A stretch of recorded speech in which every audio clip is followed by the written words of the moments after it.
how's it going? Welcome to another video. So, welcome to another episode of Albums Ranked. Today we're doing a black metal ranking, which is always so much fun. Today we're tackling the dynamic duo that is Inquisition. Yeah, these guys have been around for a little while. When did the debut come out? I didn't actually look that up. That's embarrassing. Oh well. These guys are from the USA. Sort of, they moved to the USA after originally starting in Colombia. That's a whole debate whether or not they come under the Colombian title, but again, don't worry about it. These guys have about 9 albums to get through. They're a duo. The whole thing is done by 2 guys. We got Dagon, on vocals and guitar, and we got Incubus on drums. There's been some Inquisition allegations over the last few years, but we're not going to talk about that. We're literally just going to talk about which albums we prefer, from the least favorite all the way counting down to the favorite. So if you're an Inquisition fan, please let me know down below what your favorites are, and we'll have a conversation as to why each other is correct. Quick shout out, I want to give a shout out to Cannibal Corpse's Gallery of Suicide, April 21st, 1998. That's today. Well, obviously not 1998, but April 21st is the day Gallery of Suicide was released, so happy 17 years to that album. But yeah, without further ado, we just get straight into counting down Inquisition's albums all the way from number 9 up till number 1. So without further ado, let's get started with what I've got written at the bottom. For me personally, first and foremost, these album names are out the gate, so if I stumble and trip up on a few, just bear with, alright? It is what it is. Number 9 is their most recent album from 2024, from last year, weirdly enough, and that is Veneration of Medieval Mysticism and Cosmological Violence. Yeah, I was excited to get to this album, 1, because I'd never heard it before, and 2, I was just like, let's see how good they are in today's era of their career. Unfortunately, this album isn't, well, I say it's not very good. It's a very typical Inquisition album, if you know what I mean. Like, there's nothing, but unfortunately, because it's at the bottom, there's nothing on here that stood out to me that made me go, oh, that's super catchy, or that's super evil or scary or whatever. There are 2 halves to the Inquisition band, and I don't just mean that in like band member form. You've got what I consider like the cult black metal scary stuff, and then you have the, I don't know how you describe it, like the space, outer world, other realm fantasy type stuff. It's not fantasy, but you know what I mean, like real third eye type mind stuff. It's a real separation, and it's just like, what a weird thing to like have your band be 2 things about. You've got super satanic black metal cult stuff, and then you have like outer space and whatnot. It's very weird. Yeah, unfortunately this one falls into a bit of, there is some dabbling into black metal, but this one is more driven focusly on the space outside of it. Most of the bottom half of my ranking is, it's just the way it is, to be honest. But yeah, most of these songs are pretty quick, but unfortunately because it's at the bottom, they didn't stand out for me. Like, I couldn't really remember what is what, unfortunately. Looking at these song titles, you think you would remember them, but unfortunately I don't. So I'm not gonna sit here and pretend that I know what these songs are, okay? So yeah, number 9 is Veneration of Medieval Mysticism and Cosmological Violence. Cool, coming in at number 8 is their album that came before, and that is Black Mass for a Mass Grave. Probably the easiest album title to say. But yeah, this one is most people's bottom ranks, and if I hadn't included the one we just talked about, obviously that would be at the bottom too. This one is just, again, a real typical Inquisition album, and it does dabble a bit more into the black metal stuff, which is great fun for me. But yeah, it's just a very kind of stale and unmemorable album, do you know what I mean? But like, there was some fun stuff, like Luciferian Rays I thought was awesome, do you know what I mean? And Triumphant Cosmic Death I thought was really cool as well, just because it was a tiny bit longer and all that jazz. Yeah. Which other one was it? Majesty of the Expanding Tomb, I do remember loving that one. And of course, My Spirit Shall Join Us, a constellation in the stars of swords, sorry. Yeah, Black Mass for a Mass Grave child track's not even 2 minutes long, but yeah, it's a boring album essentially. Like, it's just very paint by numbers Inquisition. Nothing amazing was on it, hence why it's at number 8. But yeah, not too much to say more about that. Let's just keep the ball rolling. Number 8, Black Mass for a Mass Grave. Number 7 is Bloodshed Across the Empyrean Altar Between the Celestial Zenith. Again, another space-inspired album and a very long, ridiculous title. They've got some long song names to go with it, i.e. the title track. Fantastic title track, might I add. This one I thought was a bit more exciting and a bit more involved than the other 2. The sound of these albums, production-wise, sorry, I should say, Most of them are pretty good. I think it's the second album that changes, or the third album, one or the other. Or is it the fourth one? I don't actually know. But yeah, like most of the later half of the album, they all do sound really good in terms of production. So that's a nice thing. It's kind of like Immortal when you listen to black metal and you have good production. It's like, huh, okay, so it can sound good. Do you know what I mean? But yeah, From Chaos They Come, I thought was fun of this one. Vortex from the Celestial Flying Throne of Storms, that one was cool as well. Through the Divine Spirit of Satan is a Glorious Universe. Through the Divine Spirit of Satan, a Glorious Universe is known. That's a fun title track. Don't get me. Sorry, that's a fun title. Yeah, the title track on this one was cool. But yeah, there was just a lot. There was a bit more going on this album, and it was enough to make me go, "Oh, play that part again." That one was cool. Yeah, this one was pretty fun. But again, I much prefer the black metal stuff, so we'll just get moving on into that one. I think. Yeah, number 7, Bloodshed across the Empyrean Altar between the Celestial Zenith. Number 6 is Nefarious Dismal Orations. Yeah, sorry, Farvan, and Razorfist for that matter. This one, I really wanted to get into it because I've seen, who I just mentioned, Farvan and Razorfist, talk about this album in terms of having like the highest praise of it and being like, you know, this was, I think, was this the first Inquisition album that Farvan heard, and he was like, this is the album that sounds like what I imagine joining a cult is. So I was like, oh, cool, gotta listen to that. I think I went into that album first a little while ago when I was trying to get into these guys. And I was like, this album doesn't excite me, like, as much as as much as it excites him. While it's eerie and it's black metal and it's creepy, it's still good. It's obviously better than what we talked about. But in terms of like creepy, culty black metal stuff, it's just not my favorite. While there are some great songs on here though, like Through the Infinite Sphere, Our Majesty Shall Rise, that one's awesome. Where Darkness is Lord and Death the Beginning, that one's just great. Enter the Cult is an instrumental, but I think that one's eerie and it's just so much fun. Yeah, Into Ancient Monumental War Hymn was a great opener as well. Yeah, you'll notice that, like, yeah, I'm a lot more black metal focused on these guys. While the space stuff is fine, when I hear the word Inquisition and you see what they look like, it's like, yes, that's the one I want to listen to. But yeah, while this album is good, it certainly isn't my favorite. I do get a kick out of listening to the other stuff more. So yeah, number 6, Nefarious Dismal Orations. Number 5, Ominous Doctrines from the Perpetual Mystical Macrocosm. Didn't know that was a word, but I've got no red line underneath it, so it must be a word. This one was cool. Again, it's a space album, funnily enough, but it creeps up above Nefarious Dismal. I definitely got a kick more out of this album than all the other ones we talked about. There's just a lot more stuff on here that made me go, oh, cool. This one was fun, and it was very da-da-da-da-da-da-da, it was very go.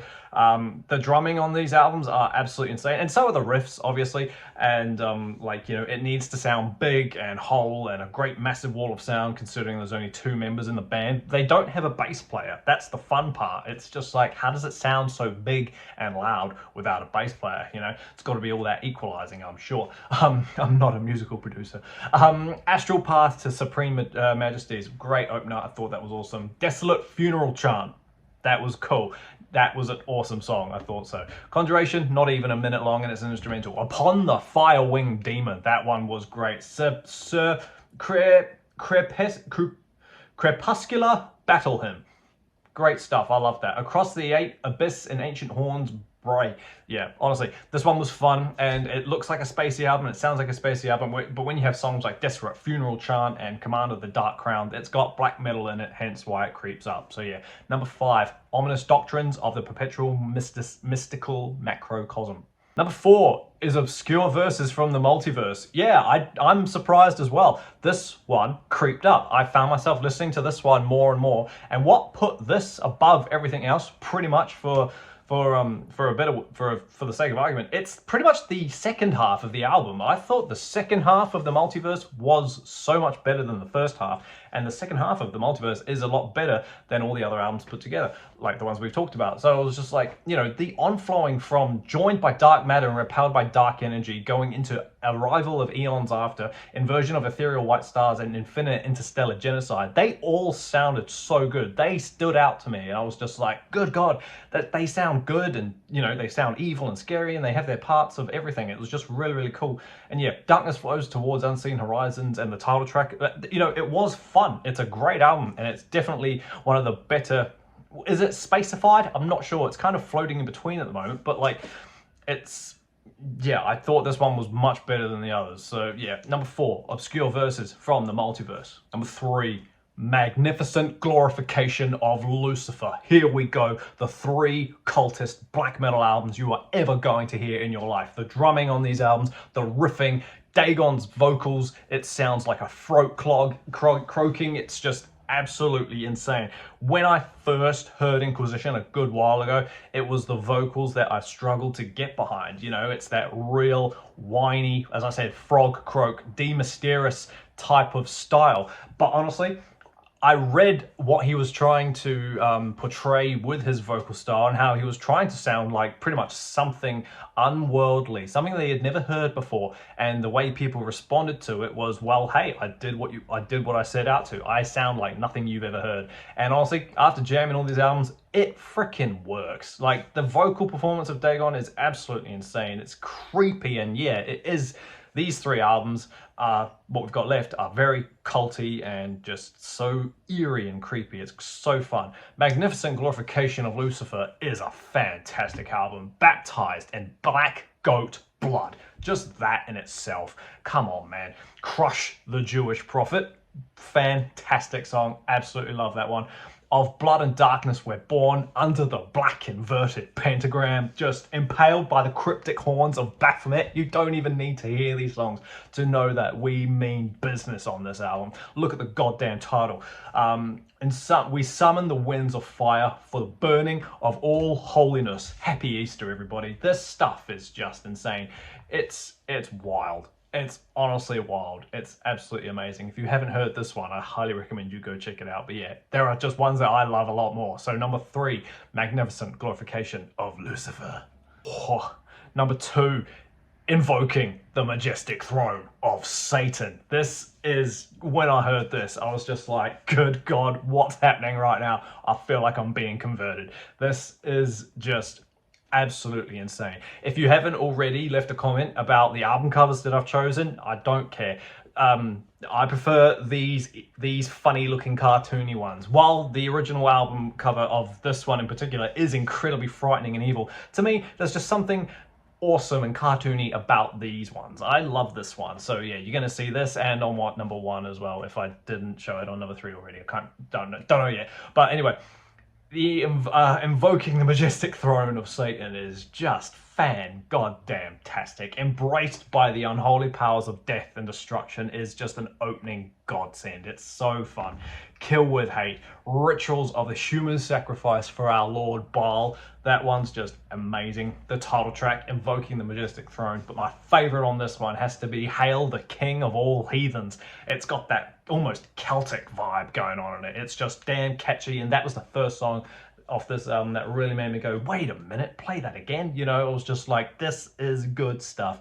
The realm of shadows shall forever reign. You know, that sounds like a dark funeral. For Lucifer, my blood, just top tier black metal. Honestly, when I heard this, you can understand why I was kind of disappointed when these guys shifted into their weird cosmo fucking out of space weirdness. When you're writing like black metal that sounds like this, it's just like, why do you want to write about your third eye and things like that? But honestly, Imperial Hymn for our Master Satan, just amazing stuff. I've said it before, if you haven't heard this album, go listen to it. Invoking the Majestic Throne of Satan, number 2. Which means I've kind of done the same as I did for Gorgoroth, if you watched that ranking. Number 1 is the debut, Into the Infernal Regions of the Ancient Cult. I played this album so much when I was going through the discography. I was like, I need to stop and move on. Like, I jammed these first 3 over and over again before I moved on to Nefarious Dismal. It was bad. Unholy Magic Attack, fantastic. Like, literally, I could just name every song off this album because it's that good. The Initiation. What I love about these early Inquisition albums is the little inserts of the movie that they did of the same name. I've tried to look for that film. It's a Spanish film. I don't know exactly where they got that English dub from because it sounds so eerie, but God, I need to watch it.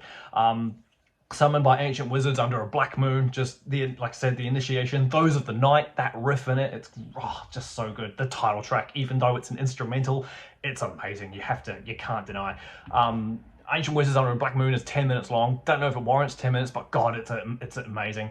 And then you have Solitary Death in the Nocturnal Woodlands, which is another 10-minute song, and it has no drums. It's just full-blown eerie of guitar and vocals, and it's just insane. And Hail the Cult is just outrageous as well.